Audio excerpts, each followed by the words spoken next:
우리가 예수 믿고 주님의 길을 걸어가는데 세상의 관점에서 우리를 들여다보면 참 어리석고 손해나는 길이 그렇게 보여집니다. 아무 보장 없는 길을 걸어가고 있는 것처럼 보이기 때문에 그렇습니다. 그러나 우리 입장에서는 어떻습니까? 이 길이 가장 확실하고 하나님이 우리에게 영혼을 보장하고 있는 길이다. 그렇게 믿고 따라가고 있습니다. 여러분, 그런데 그 영원하고 확실한 길이다라는 것을 어떻게 알 수 있습니까? 여러분, 하나님이 말씀하셨다, 믿음으로 간다라고 이야기하지만 여러분, 솔직하게 이야기하면 믿음이라는 것이 주관적인 감정이 참 많이 들어오지 않습니까? 여러분, 내가 기분이 좋고 내가 하나님에 대해서 마음이 좋아지면 믿음이 막 생기는 것 같지만 어떤 날은 또 하나님에 대해서 그런 마음이 들지도 않고 내 기분이 별로 좋지 않고 이러면 어떻습니까? 믿음이 뚝 떨어지는 것처럼 느껴지지 않습니까? 믿음은 의지라고 말하지만 생각보다 우리는 감정에 많이 치우쳐집니다. 여러분, 감정이란 것은 신뢰할 수가 없어요. 그러므로 내가 믿음이라는 것이 내 인생의 걸음에, 내 신앙의 걸음에 확실한 근거가 될 수 있느냐라는 근원적인 궁금증이 생긴다라는 것입니다. 그러면 말씀이라는 것도 어떻습니까? 말씀이라는 것도 사실은 우리가 어떻게 해석하느냐 또 달라서 이 말씀이 중요하기도 하고 또 어떤 말씀은 우리에게 별로 중요하지 않는 것처럼 느껴지기도 하더라라는 것이죠. 그러면 정말 내가 걸어가는 이 걸음이 하나님 앞에 옳은 걸음이고 온전하고 영원하신 하나님의 보장이 되어 있는다라는 그 걸음이라는 것을 우리가 어떻게 확신하며 갈 수 있습니까? 라고 물을 때 여러분, 모든 것을 다 한번 내려놓고 고민을 할 때 우리가 이 걸음이 옳다라고 확신할 수 있는 유일한 근거는 하나님이 신실하다라는 것 외에는 없어요. 여러분, 하나님이 신실하기 때문에 내가 믿음이 있든 없든, 내가 믿음이 좋든 부족하든, 내가 말씀을 굳게 믿든 굳게 믿지 못하든 그분의 약속에 신실할 수 있는 이유는 하나님이 신실한 분이라는 사실이에요. 여러분, 그러므로 그 신실하신 하나님이 약속하신 것은 그분이 신실하기 때문에 그 약속이 신실하다라는 것입니다. 하나님은 미쁘신 분이기에 그 약속도 믿을만하다라는 것입니다. 그러므로 우리의 근거는 사실 하나님이 우리의 근거가 되더라라는 것이죠. 그래서 그분의 성품이 우리에게 약속으로 주어질 때 우리가 어떤 인생을 살아갈 수 있을까를 함께 고민하는 시간을 가지려고 하는 것입니다. 여러분, 이제 민수기 18장으로 다시 돌아왔습니다. 한 달 동안 다른 말씀을 했기 때문에 앞의 이야기를 다 잊어버렸죠. 그래서 내용을 잠시 요약하고 가도록 하겠습니다. 여러분, 이 민수기 이야기가 지금 계속 반복이 되고 있는데 그 이야기의 출발점이 뭐냐라고 하면은 이스라엘 백성이 가나안 입국이 금지된 거예요.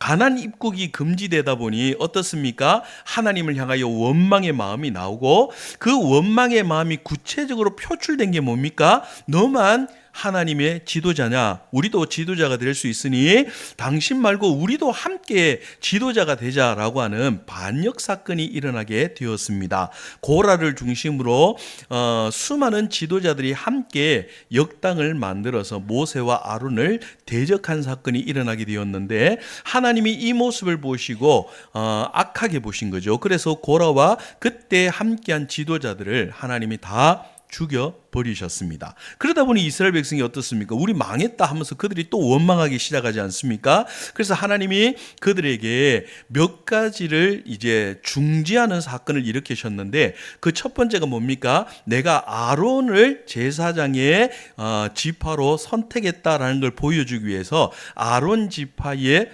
막대기에서 지팡이에서 싹이 나고 꽃이 피는 사건을 보여줌으로써 내가 아론을 하나님의 제사장의 가문으로 분명하게 세웠다라는 것을 확정시켜 줍니다.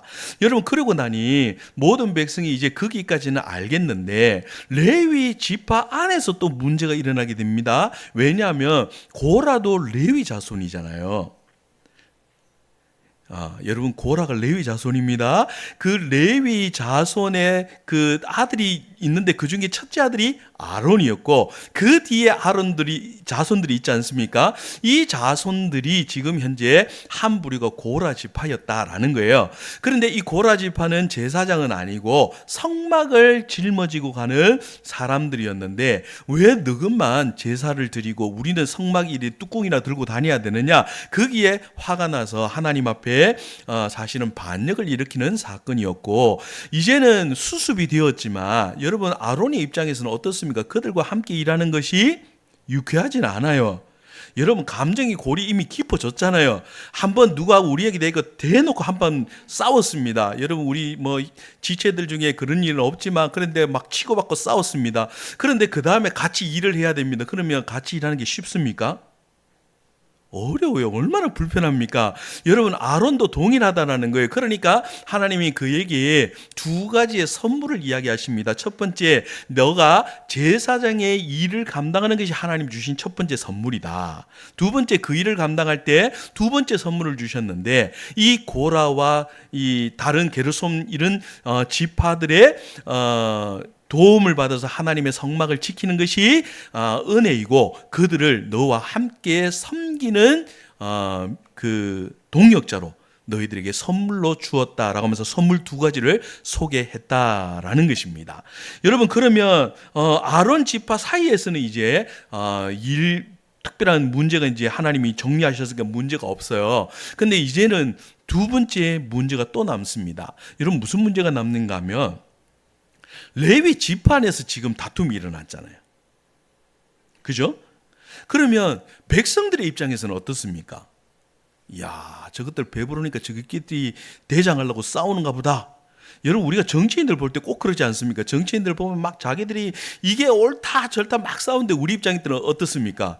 저것들이 서로 한 자리 하려고 그런 마음만 있지 사실 그게 의롭고 공의롭고 별 마음 없잖아요.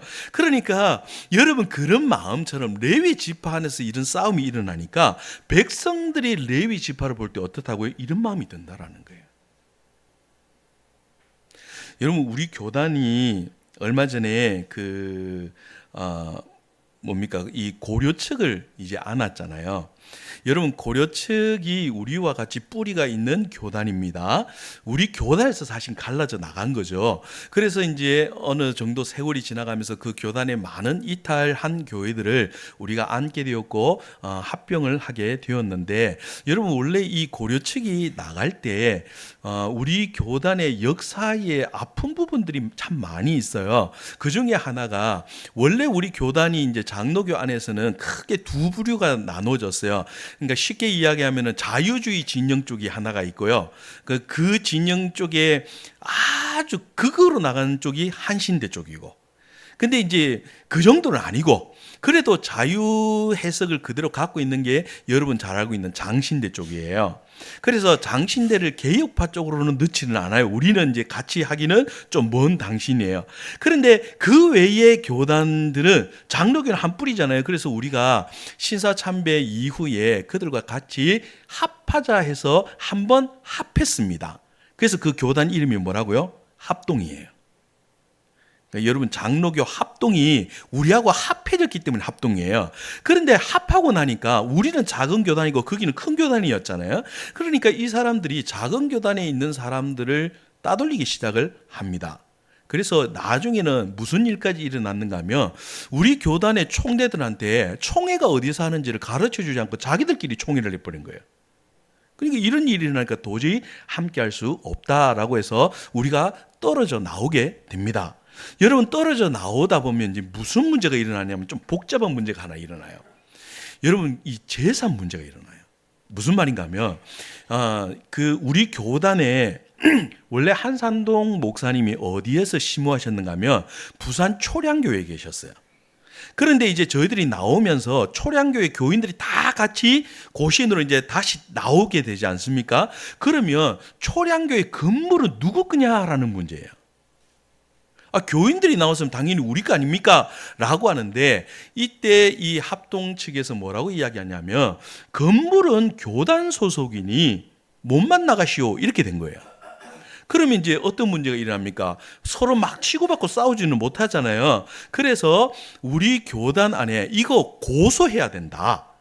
세상 법정에 고소를 하고 그래서 재판을 받아 이 건물을 우리 거니까 가져와야 된다라고 하는 부류가 있었고, 아니다, 고린도전서에 고소하지 말라고 했지 않느냐, 그러니 차라리 몸만 나오자라고 하는 부류가 있어요. 그 속을 반고소파라고, 고소해서 찾아오자는 걸 고소파라고 얘기한 거예요. 여러분, 그래서 우리 교단에 극명하게 일어났던 문제가 이 교회의 환원 문제들이었는데, 초량교회에서 있던 한성동 목사님은 고소하지 말고 우리가 함께 나가십시다 해서 성도들만 나와서 개척교회를 다시 만들게 됩니다. 그 교회가 여러분 잘 알고 있는 부산 3.1교회입니다. 그런데 마산에 아주 중요한 교회가 또 하나 있어요. 마산에 문창교회라고 있어요. 이 문창교회 성도들은요, 아니다, 이거 고소해서 찾아와야 된다 해서 고소를 한 거예요. 그리고 찾아왔어요. 그래서 그쪽에서 찾아와서 우리가 이 교회와 이쪽에 있는 쪽이 주 세력이다 해서 그 노예 이름을 뭐라고 지었냐면 법통노예라고 해요. 그러니까 우리는 만나 싸운 데서 밥통노예라고 얘기해요. 그러니까 그 우리 교단에서는 법통노예는 아주 중요한 노예입니다. 그 노예의 중심으로 있던 교회가 마산 문창교회였습니다.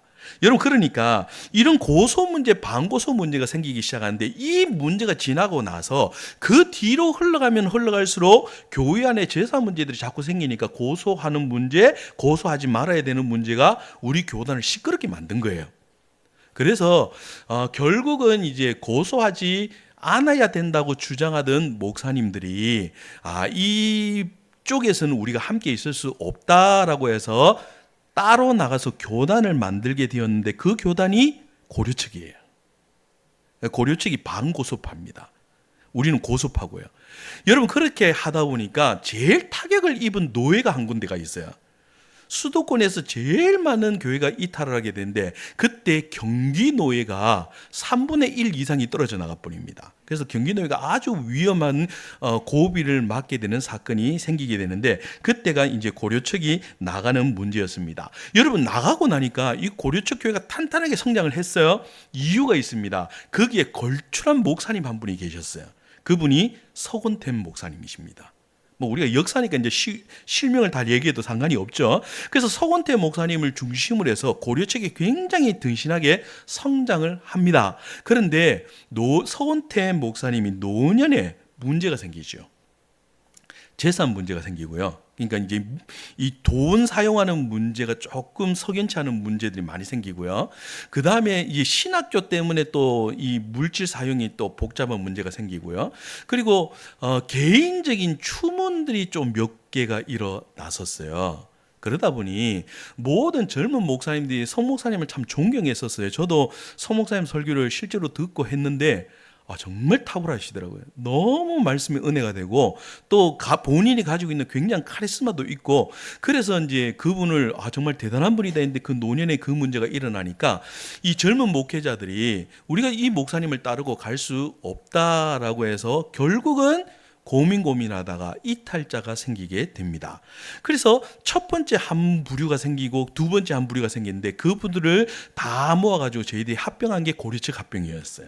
지금은 고려측이 그렇게 많은 교회가 없습니다. 몇 개만 남아있는 교회들이 생기고 있는데, 어쨌든 그 떨어진 목사님들한테 물으면 성 목사님 참 존경받을 분인데, 그랬더니 그 목사님 그러더라고요. 그 고려측에 있는 목사님들이 정말 우리도 존경했는데 나중에 너무 실망이 되니 그분의 이야기가 듣고 싶지가 않더라고. 그런 이야기를 하시더라고요. 제가 왜 이 이야기를 하는가? 여러분, 지금 레위 지파가 똑같은 사건이라는 거예요. 자기들끼리 싸우고 나니까 이전에는 어떻습니까? 영적 리더십이었잖아요. 그래서 아론이 이야기하고 아론의 축복은 정말 하나님이 축복하는 것처럼 뜨겁고 좋았는데, 여러분, 이렇게 싸우고 나니까 어떻습니까? 그 다음부터는 성도들이 이 레위 지파를 볼 때 시큰둥한 거예요. 자기들도 막 싸우고 이러는데 그게 하나님의 종인가, 이런 마음도 들고 실망하는 마음도 들고, 그러다 보니 영적인 리더십에 문제가 생기기 시작한 겁니다. 그래서 하나님이 이 문제를 지금 해결하기 위해서 오늘 본문 우리가 읽지 않았지만 8절부터 마지막 절까지 이야기를 지금 하고 계시는 거예요. 근데 이 이야기가 놀랍게도 너희들이 레위 지파를 잘 섬겨라 이런 이야기가 아니고요. 참 놀랍게도 그들의 몫에 대한 이야기를 지금 시작합니다. 8절부터는 제사장의 몫을 이야기합니다.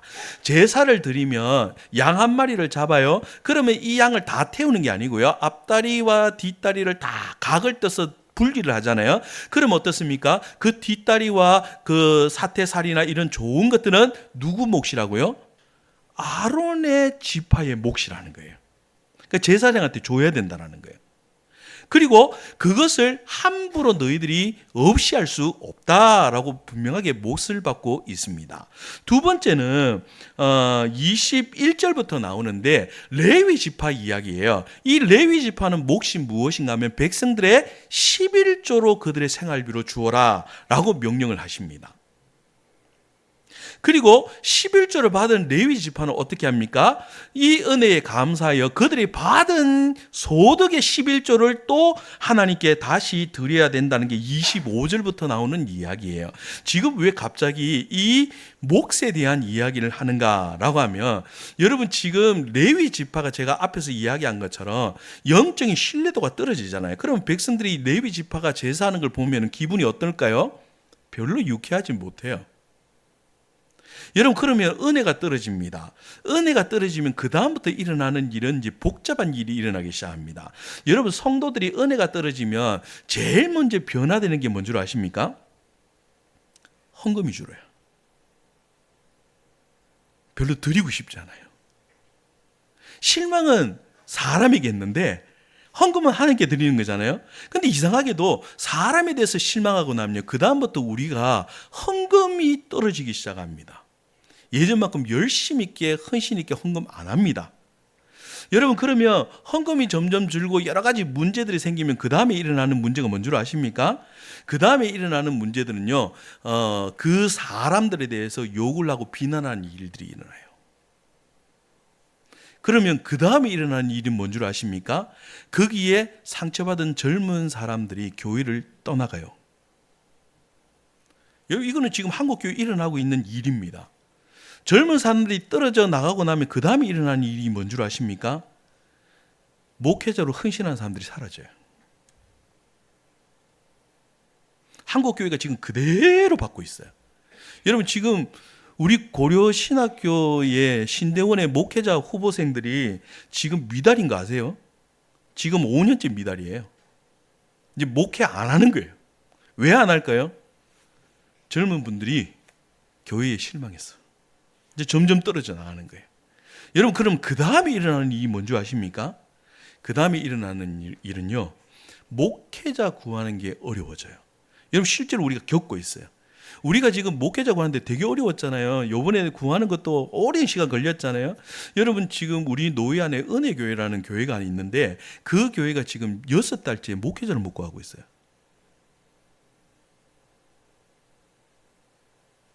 여러분 그 다음에 일어나는 일이 뭔지 아십니까? 그럼 목회자를 못 구하니까 어떤 사람 구합니까? 일단은 누구든지 구하는데 실력 미달의 목회자를 구하게 됩니다. 그럼 그 다음 무슨 일이 일어날까요?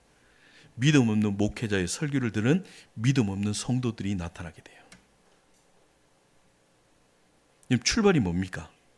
출발이 목회자에 대한 실망에 대한 또는 영적 리더십에 대한 실망에 대한 우리 마음의 헌신이 떨어지기 시작하는 것부터 시작하는 거예요.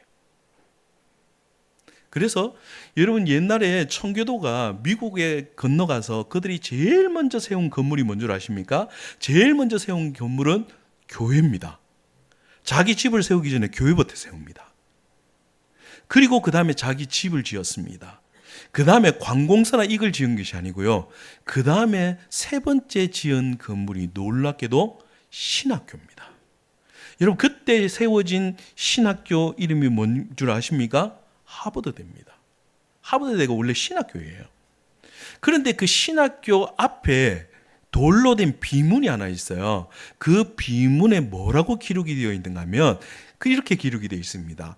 우리가 교회와 집을 짓고 나머지 관공서를 짓기 전에 이 학교를 먼저 세우는 것은 좋은 실력 있는 목회자들을 길러 우리 후대를 위함이다. 우리가 이 일을 하지 않으면 우리 실력 없는 목회자로 말미암아 우리의 후손들이 믿음 없는 신앙생활을 할까 두려워하기 때문이라. 그렇게 비문에 적어놨어요. 여러분, 놀랍게도 출발은요, 영적 은혜가 떨어지는 거, 그 떨어지는 은혜부터 헌신이 떨어지는 것부터 모든 것이 출발하기 시작하더라는 거예요. 여러분, 이것을 극명하게 보여주고 있는 장면이 하나 있습니다. 그것이 사사기입니다. 여러분, 사사기쯤에 올 때는요, 이 사람들이 11조 아무도 안 하는 거예요. 거의 안 했어요. 그러다 보니 레위 지파가 먹을 게 없었어요. 그래서 어떻게 합니까? 제사장 일을 다 내려놓고 떠나갑니다. 그 중에 한 레위 지파 이야기가 나오지 않습니까? 15장인가 13장 이후로 가면 한 레위인이 있는데 그가 길을 가다가 누구를 만납니까? 그 한 사람을 만나서 그 사람이 사실은 어머니가 우상을 만든 그 우상을 가지고 아들이 몰래 훔쳐갔는데 어머니가 그거 놓고 병이 든 거예요.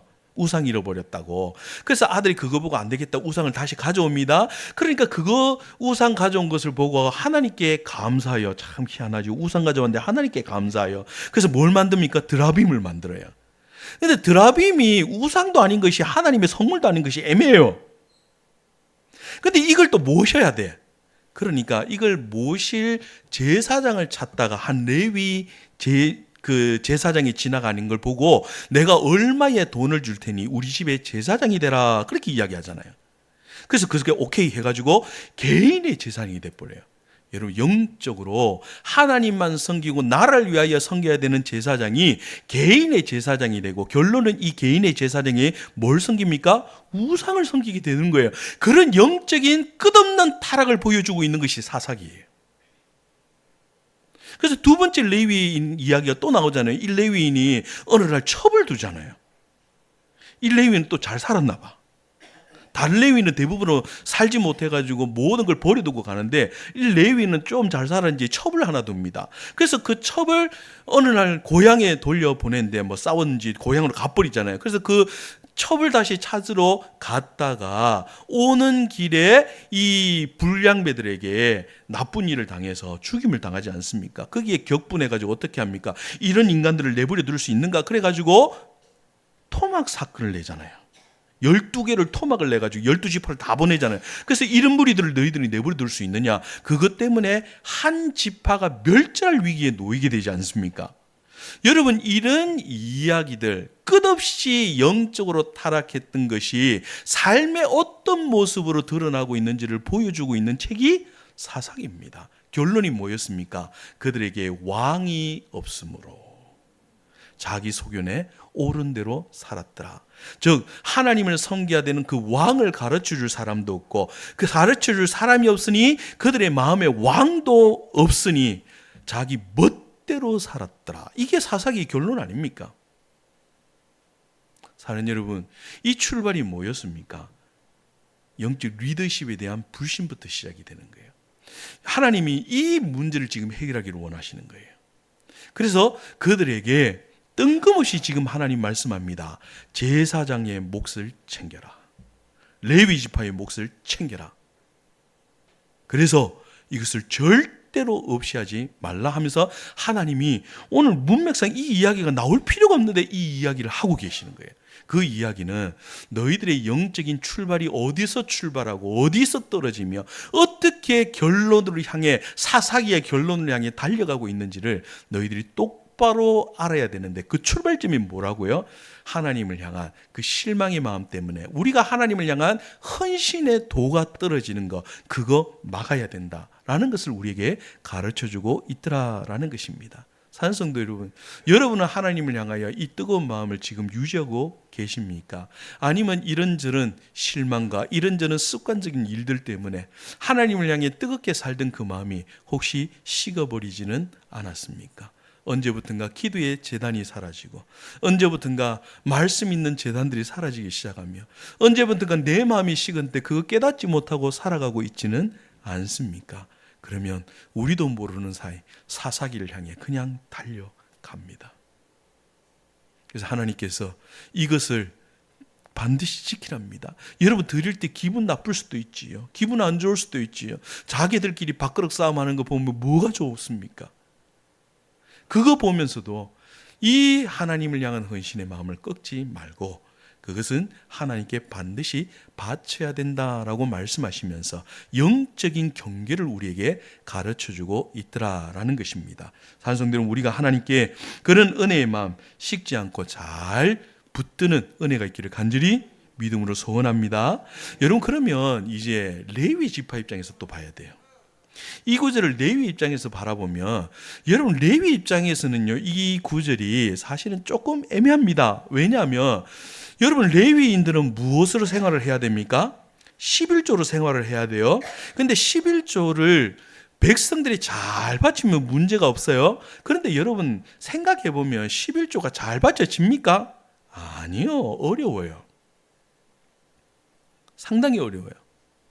그러면 그거 11조 안 바치면 하나님이 다른 몇 가지 죄악에 대해서는 이 죄를 범하면 그 백성을 광장에 끌고 가서 사람들을 돌로 쳐서 죽여라고 하는 심판의 메시지가 있는데 죄송합니다.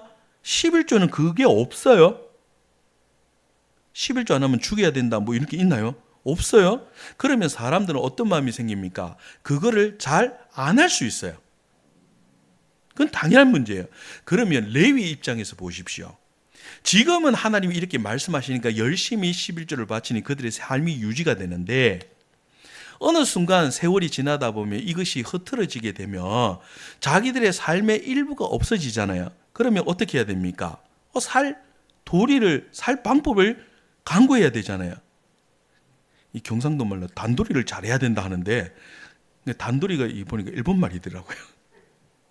여러분 어쨌든 그걸 해야 되는데 하나님이 더 황당한 이야기를 지금 하시는 거예요.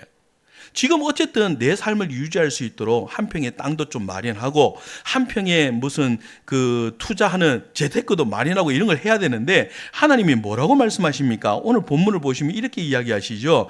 19절 20절인데 먼저 20절 보겠습니다. 20절 보시면 여호와께서 또 아론에게 이르시되 너는 이스라엘 자손의 땅에 기업도 없겠고 그들 중에 아무 분깃도 없을 것이라.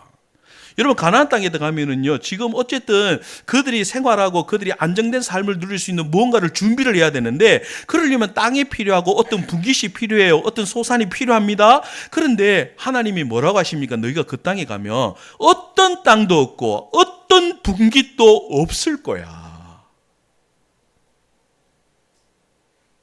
갑자기 막막하잖아요.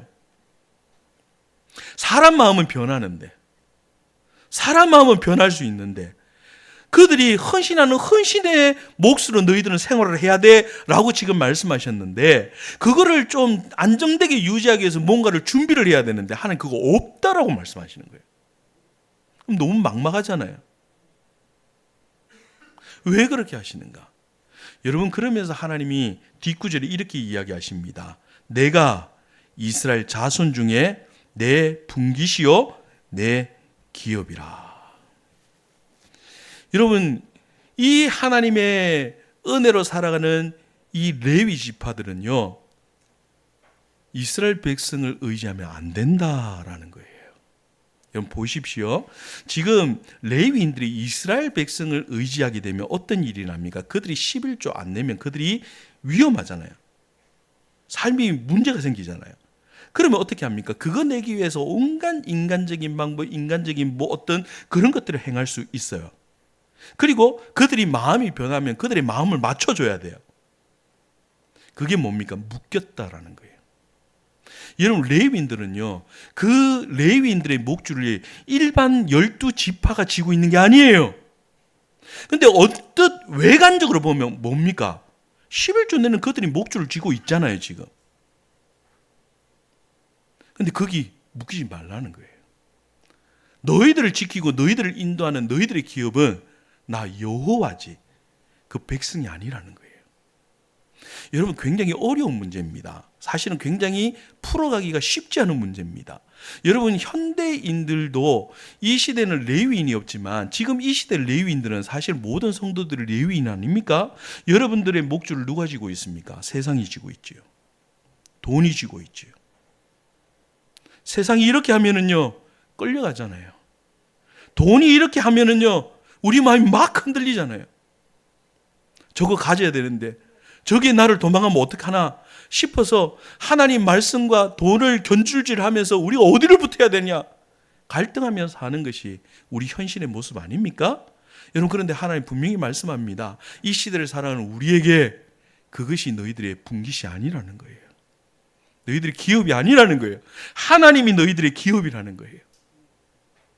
여러분 그러고 생각해 보니 저도 참 목회자 되면서도 많은 기도의 제목이 있었습니다. 그런데 제가 목회자 되기 전까지 고민하면서 무슨 기도를 제일 많이 했는가 살펴봤더니요. 참 놀랍게도 돈에 대한 기도를 제일 많이 했더라고요. 저는 대학교를 다닐 때 저희 부모님들이 다 돌아가셨기 때문에 제 힘으로 다녔다고 얘기했지 않습니까? 그래서 등록금 영수증만 나오면 제가 하는 일이 딱 하나밖에 없었습니다. 영수증 들고 와서 이 기도하는 이 의자에 앉아서 여러분 그 필경대 위에다가 이렇게 영수증 딱 펴놓고 이게 어디서 봤나 해보더니 히스기야가 그렇더라고요. 히스기야가 그 랍사게의 협박 편지를 받고 그 편지를 하나님 앞에 딱 펼쳐놓고 기도했잖아요. 저는 처음에 청년 때는 그걸 잘 몰랐는데 뭐 그런 뭘 펴놓고 기도했다는 소리를 듣고 제가 그거 펴놓고 기도했던 기억이 나요. 그래서 기도하면서 하나님 앞에 저도 또 막 자존심이 있어서 돈 주시옵소서 애걸복걸하는 기도는 크게 안 했고요. 제가 또 하나님 앞에 자존심을 부렸던 기도를 했던 것 같아요. 하나님 돈 주면 학교 다니고요. 안 주면 저 휴학하고 일하러 갑니다. 참 감사하게도 제가 졸업하는 그때까지 등록금 때문에 휴학한 적이 한 번도 없습니다. 한 기가 막힌 방법과 생각지도 못한 방법으로 다 채워주셨어요. 그러면서 한 가지 깨닫는 게 있었어요. 물질이 우리를 휘젓고 물질이 우리를 끌고 다니지만 그것이 우리 인생을 책임지는 사람이 아니라는 거예요. 진짜 우리 인생을 책임지고 진짜 우리 인생을 붙드는 것은 하나님 한 분밖에 없어요. 그래서 그분이 우리의 기업이 되시는 거예요. 그분 앞에 의지하고 엎드려 간구할 때마다 우리는 생각지도 못한 방법으로 하나님 우리 인생을 지키시고요. 생각지 못한 방법으로 우리 문제를 풀어가시고요. 때로는 전혀 이해할 수 없고 우리는 다 포기하고 살았는데 어느 순간 세월이 지나서 돌아보니 하나님이 기가 막힌 방법으로 우리의 기도에 응답하고 계시는 것들을 경험하고 살지 않습니까? 여러분 그것이 하나님 우리의 기업이 되십니다. 여러분 근데 더 놀라운 일이 있습니다. 하나님이 이렇게 그분을 의지하는 자들에게 하나님이 한 가지를 더 약속합니다. 오늘 본문 19절을 다시 읽겠습니다. 19절을 보시면 이렇게 이야기합니다. 이스라엘 자손이 여호와께 거제로 드리는 모든 성물을 내가 영구한 몫의 음식으로 너와 내 자녀에게 주노니 이는 여호와 앞에 너와 내 후손에게 영원한 소금 언약이니라. 이건 무슨 말입니까? 지금 이 이스라엘 백성이 제사장 아론의 지파와 레위 지파에게 그 모든 몫을 주는데 그 주는 것을 특별히 레위 지파를 중에 아론 지파를 가지고 이야기를 하는 거예요. 너가 하나님을 의지하고 그렇게 그분 앞에서 제사 드리고 그분만을 의지하고 섬기며 그 몫을 반드시 내가 주겠다라는 거예요. 그런데 그 주겠다라는 약속을 뭐라고 이야기합니까? 소금 언약이라고 표현한 거예요. 조금 이상하죠? 여러분 성경에 소금 언약이 또 있는가 찾아보니 있어요. 한 군데가 더 있어요. 그것이 어딘가 하면은 다윗에게 허락한 언약입니다. 하나님이 다윗의 왕위가 영구하게 될 것이다 라고 말씀하면서 역대하 13장 5절에 이것을 소금 언약이라 그렇게 표현한 거예요. 여러분 다윗의 왕위는 영구합니다. 절대로 무너지지 않습니다. 목사님 다윗이 무너졌는데요. 유다 망했잖아요. 여러분, 그 언약은 어떻게 성취됩니까? 예수 그리스도의 왕위로 성취가 되는 거예요. 지금 이 시대도 우리가 예수 그리스도를 그 우리의 왕으로 섬기고 살지 않습니까? 그래서 그분이 다스리는 나라를 하나님의 나라라고 이야기하지 않습니까? 그러니까 지금도 그분의 왕권은 지금 이곳에 영원하게 이어져 가고 있고, 마지막 주님이 오시면 그 왕위는 더 선명하게 드러나게 될 것입니다. 그러니 그 약속은 변함이 없다라는 뜻에서 소금이 변함없는 것처럼 그 변함없는 언약을 이야기하는 것을 소금 언약이라 그렇게 표현합니다. 여러분, 놀랍게도 하나님이 오늘 레위 지파를 향해 소금 언약을 또 말씀하고 계시더라는 거예요. 이 약속이 뭡니까? 하나님을 신뢰하고 그분을 따라가는 자들에게는 하나님이 그 지파의 영과 몫을 주겠다라는 거예요. 그게 소금 언약이라는 거예요. 사랑하는 여러분, 이 이야기를 지금 우리에게 적용하면 이렇게 말할 수 있습니다. 여러분, 세상이 또는 온 사회가 우리를 힘들게 하고 우리를 어떻게든 끌고 가서 하나님의 그 걸음에서 무너지게 만들 때에 우리가 그것을 포기하며 주님을 의지하고 달려갑니다. 하나님을 신뢰하고 달려갑니다. 하나님만이 나의 기업입니다. 그것을 믿고 달려갑니다. 그런 자에게 하나님 절대로 우리를 포기하지 아니하시고 우리를 지켜주시겠다는 약속이에요. 그 약속을 뭐랍니까? 소금 언약이라고 얘기하는 거예요. 하나님 변함없으십니다.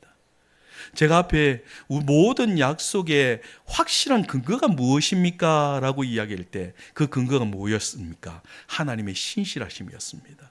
여러분, 이 약속하는 분은 하나님이 신실하신 그 하나님이 우리에게 약속하고 있어요.